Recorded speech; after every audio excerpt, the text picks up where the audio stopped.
My grandson passed me something during dinner, so quietly that no one else noticed. A small piece of paper, folded tightly, slipped beneath his napkin and into my palm. To anyone watching, it would have looked like an accident, the kind of clumsy movement that happens at a family table all the time. But I noticed his hands. They were shaking badly, trembling so much that he struggled to keep hold of his fork. His parents were busy talking, laughing at the wrong moments, focused on their own plates and their own words. They didn't see him. I did. I didn't react. I didn't look down. I didn't open my hand. I just kept eating, nodding when spoken to, pretending everything was normal. But inside, something tightened. Fear has a sound, and I could hear it in the silence between his movements. I waited until I was alone to read the note. When I finally unfolded it in my kitchen later that night, it held only 5 words. Storage Unit 247, tomorrow morning. That was it. No explanation, no context, no signature. I had no idea what it meant, and no idea why he would risk passing me something so secretive in front of his own parents. But I couldn't forget the look in his eyes. It wasn't teenage anxiety or nervous excitement. It was fear. The kind of fear that settles deep and doesn't let go. That look told me one thing clearly. If I didn't go, something terrible would happen. So I went. I didn't yet understand that I wasn't going there to help my grandson. I was going there to save my own life. Before I explain how I came to that realization, you need to understand what my life looked like before that night, and how slowly, quietly, everything began to change. My son stopped looking me in the eye about 6 months before that dinner. At the time, I didn't know why. I didn't know he and his wife had plans for me, dark plans, the kind that make your stomach turn once you finally see them clearly. My name is Walter. I'm 68 years old, and I've lived in Milwaukee my entire life. I worked as a carpenter for most of it. 45 years of my life were spent building custom furniture for families all across Wisconsin. Dining tables that held generations of meals, cribs that rocked newborns to sleep, cabinets, chairs, desks, shelves. I built things meant to last. 5 years ago, I retired. At least officially. I still keep a workshop in my garage. Wood doesn't leave your system once it's in you. The smell of sawdust and varnish feels like home. Even now, when I open that garage door, my shoulders relax without me realizing it. 3 years ago, my wife Vivian died of lung cancer. Losing her broke something inside me that never fully healed. She had been the glue that held our family together. The calm voice, the steady presence. After she was gone, the house felt too big, too quiet. Rooms echoed in ways they never had before. I raised my son, Derek, in that workshop. From the time he was 7 years old, he would come out on Sunday afternoons and stand beside me, watching carefully as I worked. I taught him the basics first. Measure twice, cut once. Respect the grain of the wood. Let the tool do the work. His first project was a birdhouse. It was crooked, uneven, and full of mistakes, but he was proud of it. Vivian hung it on the back porch anyway. For years after that, robins nested in it every spring. Those were good days. Derek would work with his tongue sticking out in concentration, and Vivian would bring us lemonade in mason jars. We would sit together in the golden afternoon light, sawdust clinging to our clothes, just enjoying being together. Derek is 45 now.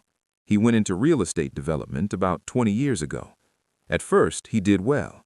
He bought old properties, fixed them up, flipped them, or rented them out. For a while, it looked like he had built something solid for himself.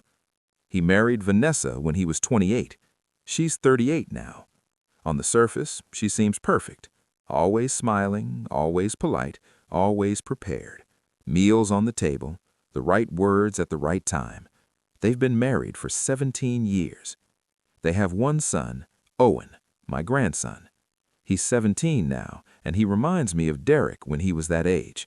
He comes by my workshop when he can, learning the basics.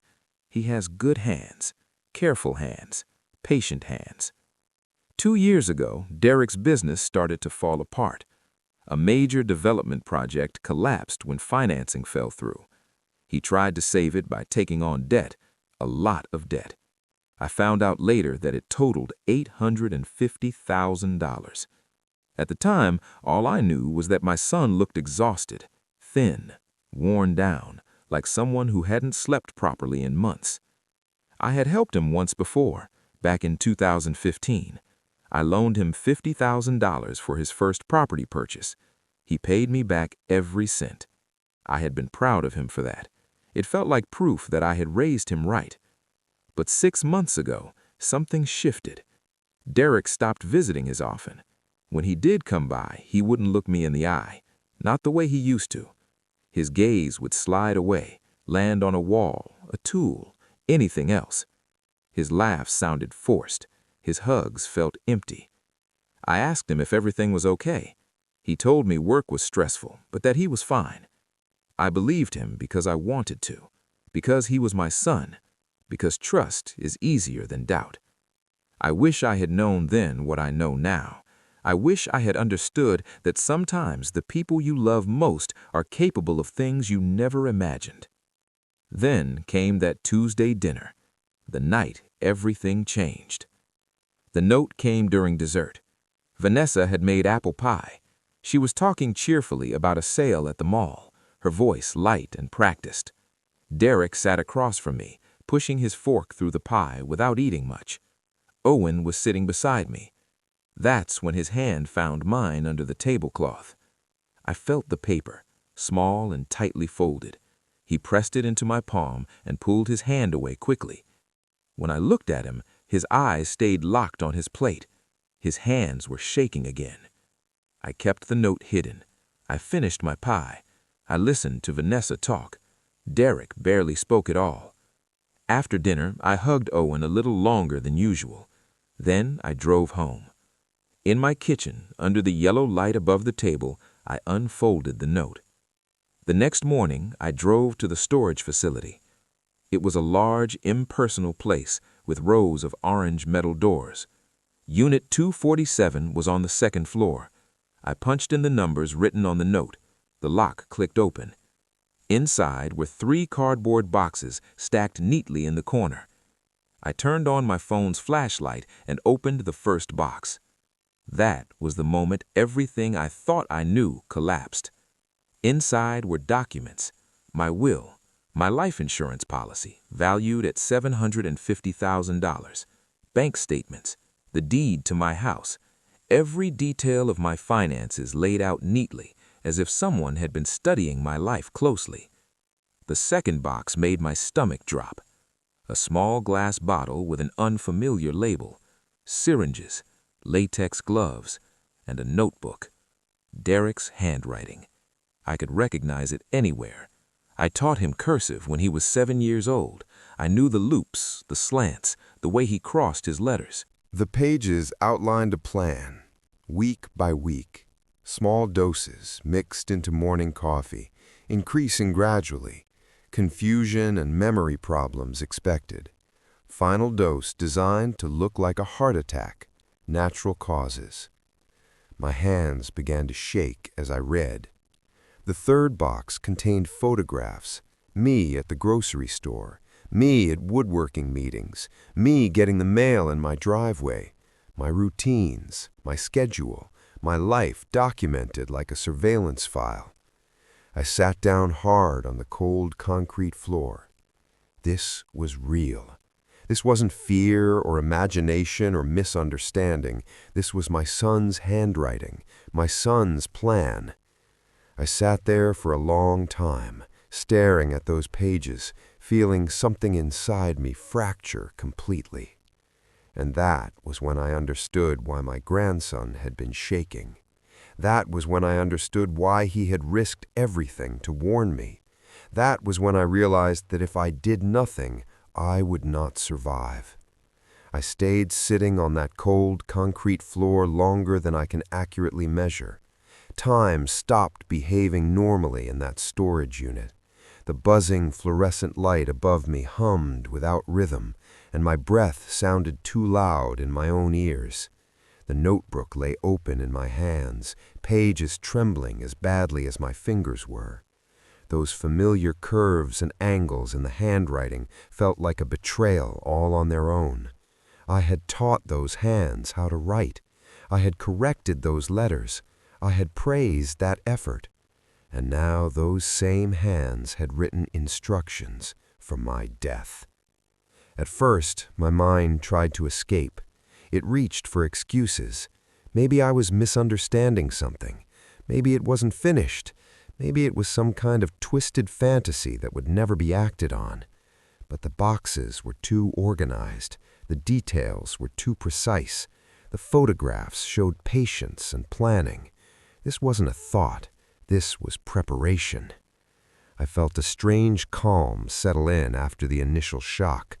Not peace, something colder, something sharper.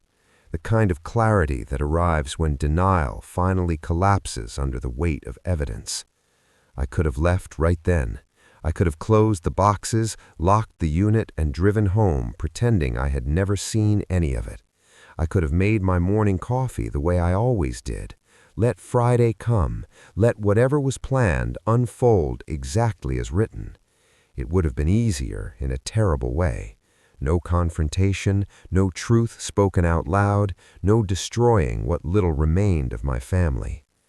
I thought about that option longer than I want to admit. The idea settled heavy in my chest, tempting in its own dark way. Letting go would end the pain, end the confusion, end the heartbreak. I would be gone, and they would get what they wanted. Problem solved. But then memories came, uninvited and sharp. Derek, at 12 years old, standing at my workbench with a piece of maple clutched in his hands. I was teaching him dovetail joints, the hardest ones to master. His tongue stuck out in concentration, the same way it had when he was 7. His hands shook with effort as I guided them. When the pieces finally slid together perfectly, his face lit up like he had just discovered magic. His high school graduation, Vivian crying beside me, squeezing my hand so tightly my fingers hurt. Derek walking across that stage in his cap and gown, waving at us, proud and shy. My chest had felt like it would burst.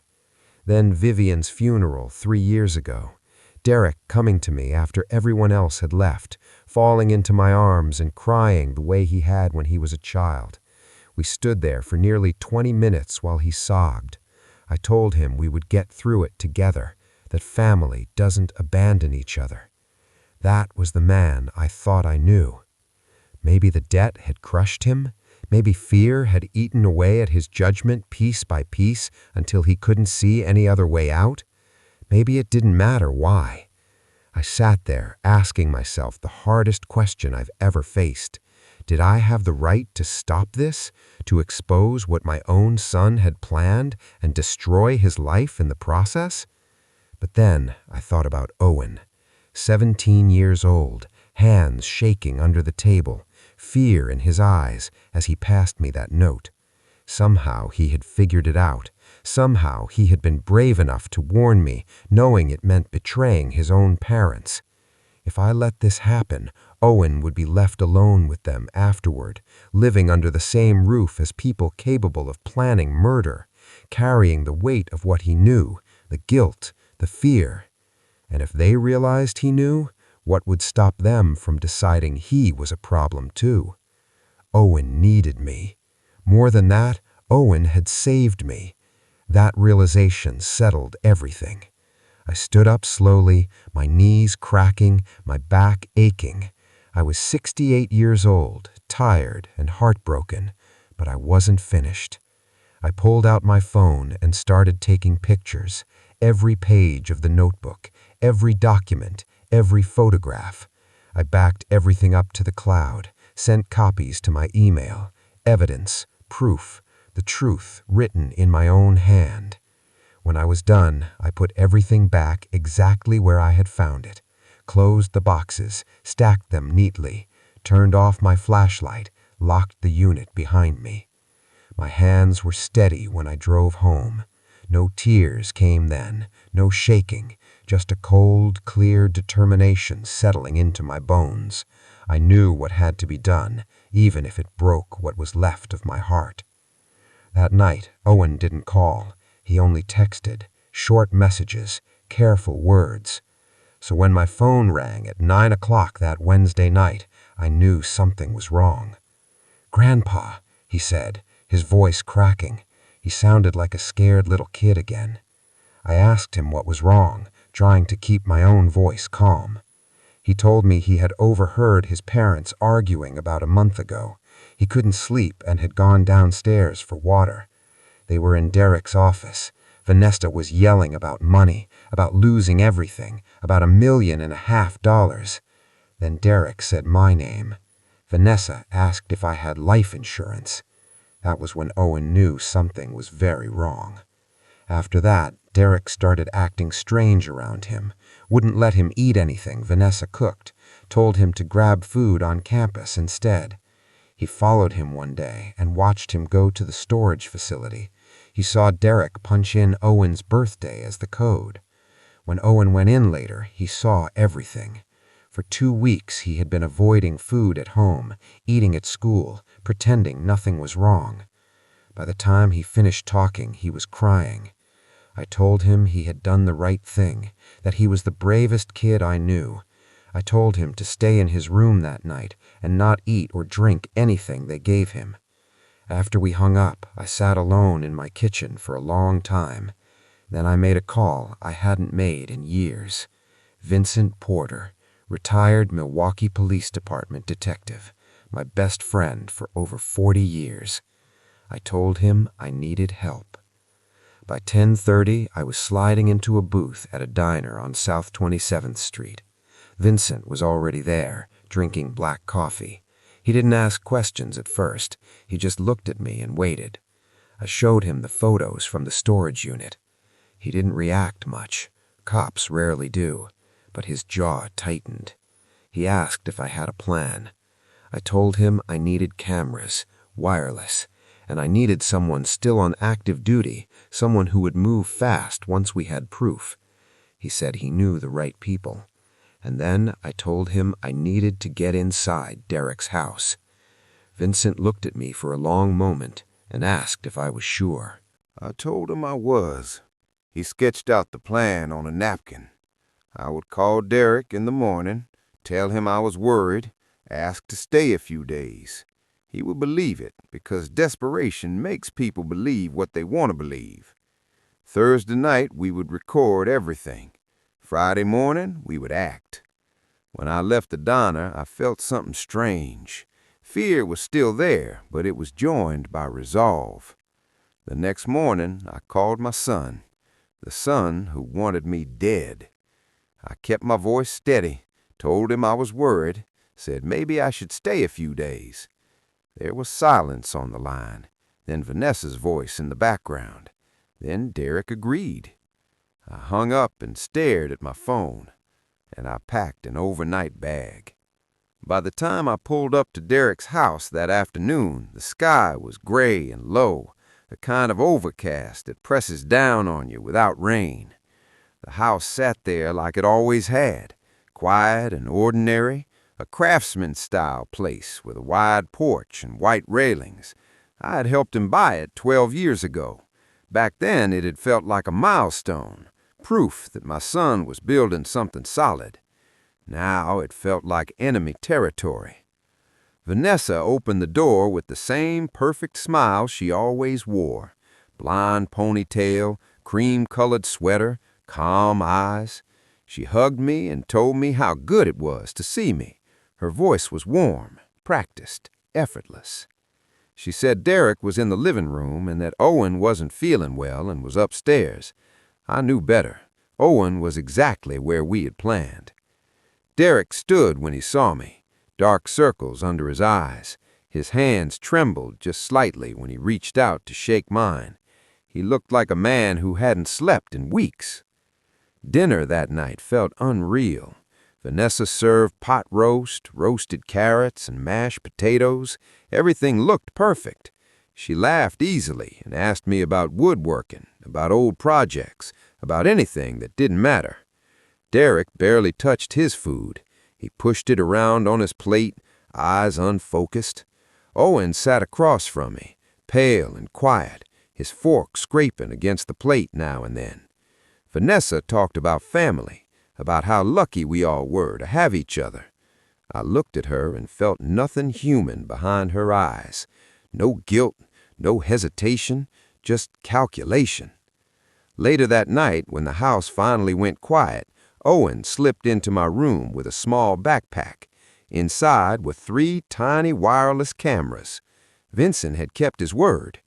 We moved carefully, slowly, like we were afraid the walls themselves might listen. One camera went above the refrigerator, angled toward the counter and the coffee maker. Another in the hallway, mounted high enough to see the office door and the bedrooms. The last one went into Derek's office, hidden on a bookshelf with a clear view of his desk. Back in the guest room, I opened my laptop. 3 live video feeds appeared on the screen. We waited. Just before midnight, Vanessa came out of the bedroom.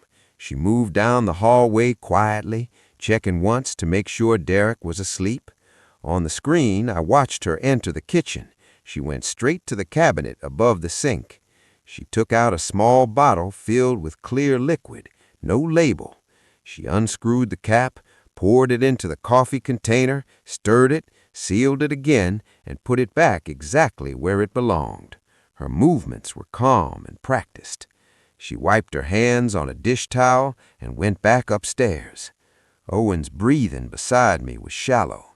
I whispered that I knew, that it was okay. Minutes later, Derek appeared on the office camera. He opened the notebook, the same one from the storage unit. He wrote slowly, "Friday, final dose." Then he put his head in his hands and sat there shaking.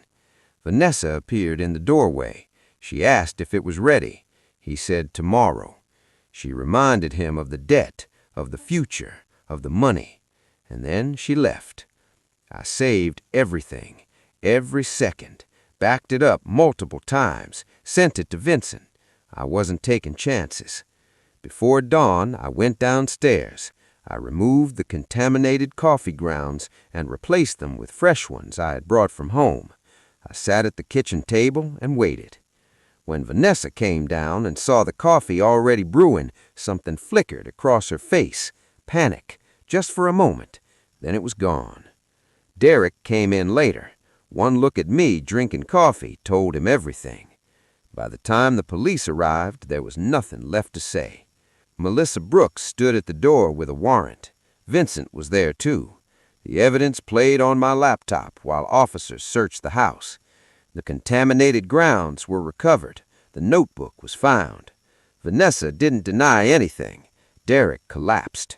When they were arrested, Derek begged me to forgive him. He said the debt had crushed him, that he didn't know what else to do. Vanessa blamed me, said I had destroyed the family. I told her I had saved my life and my grandson's. Owen ran down the stairs and held on to me like he was afraid I might disappear. The police took Derek and Vanessa away in separate cars. I watched them leave. 10 months later, I sat in a courtroom and watched my son receive a 25-year sentence. Vanessa received the same. The evidence was overwhelming. Derek confessed to everything. Owen sat beside me, holding my hand. Afterwards, we walked out into the cold Milwaukee air and didn't look back. Owen moved in with me permanently. He enrolled in college to study criminal justice. He wanted to understand what had happened. He wanted to make sure it never happened again. Most evenings, we worked in the shop together. He learned quickly, patient, careful, just like his grandmother. Sometimes people ask me if I regret what I did. I don't regret stopping a murder. I regret that my son became someone who needed to be stopped. I lost my son, but I saved my grandson. and that has to be enough. If you want to hear more deep and meaningful life stories like this one, please make sure to subscribe to ZERIX Truth. Your support helps us bring more of these incredible journeys to light. Thank you for being a part of our community, and we look forward to seeing you in our next video.